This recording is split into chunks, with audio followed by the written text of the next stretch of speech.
Tell us a bit about this spike. Sound Transit's light rail has a new has some study numbers. Yeah, we got some numbers. A new study is out, and it's from a group called the Urban Institute. Mm-hmm. They measure ridership on light rail systems across multiple major cities. Okay.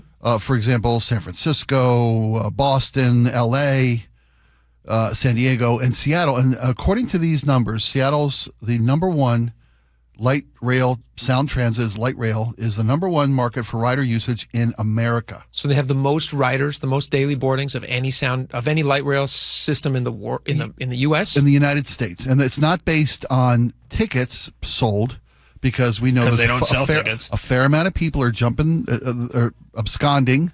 I don't know what the right verbiage is. It's such a great value. Nobody's willing to pay for it. Nobody's willing to pay for it. Well, I mean, like I said, we talked earlier in the week about how they're going to start setting up toll barricades, or they're looking at that, Yeah. gates, barricades, whatever we want to look at. They're going to stop the ne'er-do-wells. That's bad PR.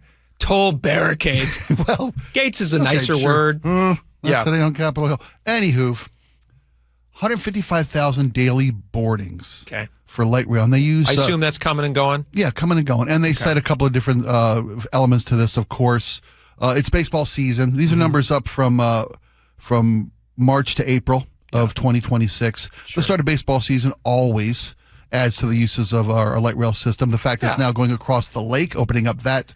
Totally fair, though, to count those numbers, because that's a big part of why they have it. They want to make sure you can get people in and out of the downtown core with, They also cite increased dependability, more on-time trains, less outages in the service. Yeah. So, I mean, we always talk about, is it worth the money? Is it ever going to be worth the money? Is it ever going to be a real element to our daily commuter needs? Yeah. And it looks like we're headed at least in the right direction, according to these numbers. Well, I would push back a little bit on that.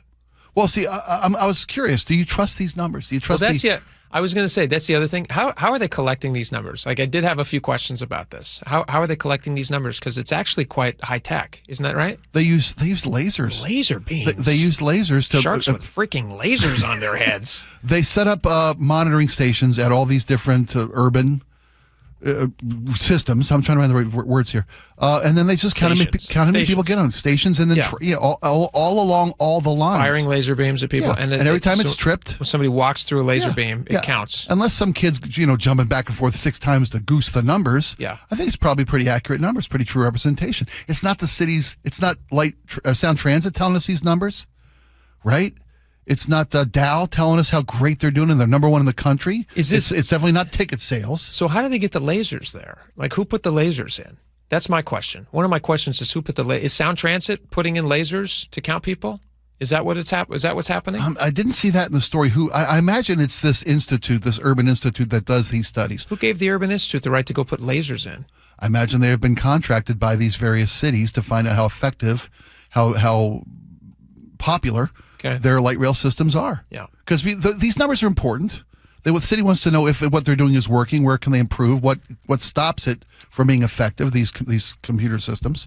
I hate to betray my cynicism on all things Sound Transit, but here's where I immediately went to in my head. Let's say that these numbers are correct, and it is the most popular system of all the systems. 4.8 million boardings in April alone. Yes. Yeah. Whatever. Daily rider usage of 155,000 a day. Yeah. Times 30 or whatever. Yeah. 4.8 million. So let's say that those numbers are correct. Mm-hmm. And that is by far and away the most popular light rail system in the country. Mm-hmm. Is it still worth it? I would disagree. I would say it's not. Because you're still serving such a very, very, very, very tiny small percentage of the population. Yeah, it's hard to argue with what they've spent. And the costs are a multiple exponentially larger than what is spent on all the rest of our transportation systems. Yeah. So if you're dealing with a tiny percentage of the people for way more amount of money, even if they're correct, I wouldn't say that's still a great success, but I'm happy to see there's a lot of people using them. Yeah, it's better than a ghost train. It's nice to see numbers are down. We opened more trains and numbers went down. Yeah. You don't want to see that. Here would be my secondary caution. Okay. Do you remember when the State Department of Ecology put out that study?